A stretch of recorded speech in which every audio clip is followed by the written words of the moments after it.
जय भोलेनाथ की हर हर शंभू। मृत्यु काल निकट आने के कौन कौन से लक्षण हैं, इसका वर्णन। इसके पश्चात द्वीपों, लोकों और मनुओं का परिचय देकर संग्राम के फल, शरीर एवं स्त्री स्वभाव आदि का वर्णन किया गया। तदंतर काल के विषय में व्यास जी के पूछने पर सनत कुमार जी ने कहा, मुनिश्रेष्ठ, पूर्व काल में पार्वती जी ने नाना प्रकार की दिव्य गाथाएं सुनकर परमेश्वर शिव को प्रणाम करके उनसे यही बात पूछी थी। पार्वती बोली, भगवान, मैंने आपकी कृपा से संपूर्ण मत जान लिया। देव, जिन मंत्रों द्वारा जिस विधि से जिस प्रकार आपकी पूजा होती है वह भी मुझे ज्ञात हो गया, किंतु प्रभु अब भी एक संशय रह गया है। वह संशय है कालचक्र के संबंध में।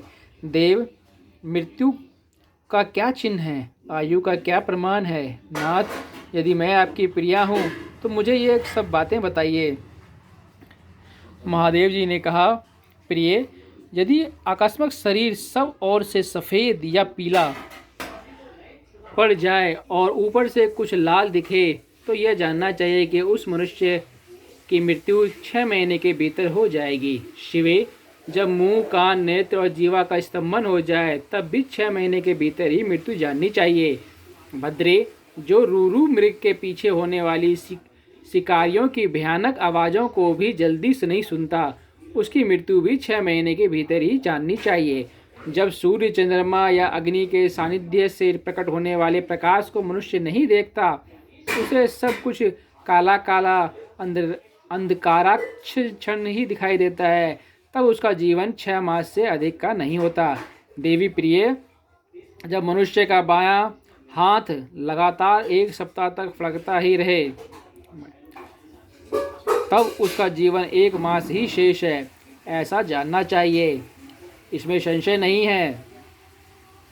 जब सारे अंगों में अंगड़ाई आने लगे और तालू सूख जाए तब वह मनुष्य 1 मास तक ही जीवित रहता है, इसमें संशय नहीं है।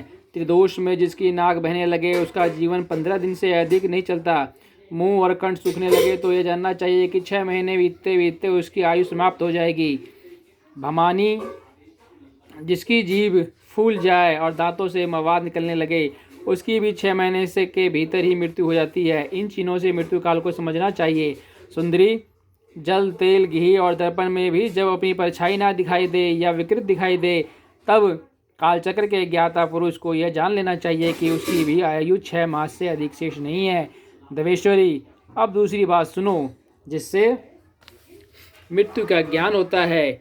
जब अपनी छाया को सिर से रहित देखे अथवा अपने को छाया से रहित पाए तब वह मनुष्य 1 मास भी जीवित नहीं रहता। पार्वती, यह मैंने अंगों में प्रकट होने वाली मृत्यु के लक्षण बताए हैं। भद्रे, अब बाहर प्रकट होने वाले लक्षणों का वर्णन करता हूँ, सुनो। देवी, जब चंद्रमंडल या सूर्यमंडल प्रवाहहीन एवं लाल दिखाई दे तब आधे मास में ही मनुष्य की मृत्यु हो जाती है।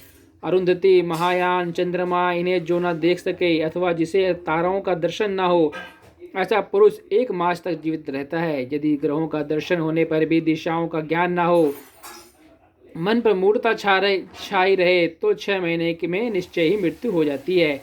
यदि उत्तथ्य नामक ताराक का, ध्रुव का अथवा सूर्यमंडल का भी दर्शन ना हो सके, रात में इंद्रधनुष और मध्याह्न में उल्कापात होता दिखाई दे तथा गिद्ध और कौवे घेरे रहें तो उस मनुष्य की आयु 6 महीने से अधिक की नहीं है।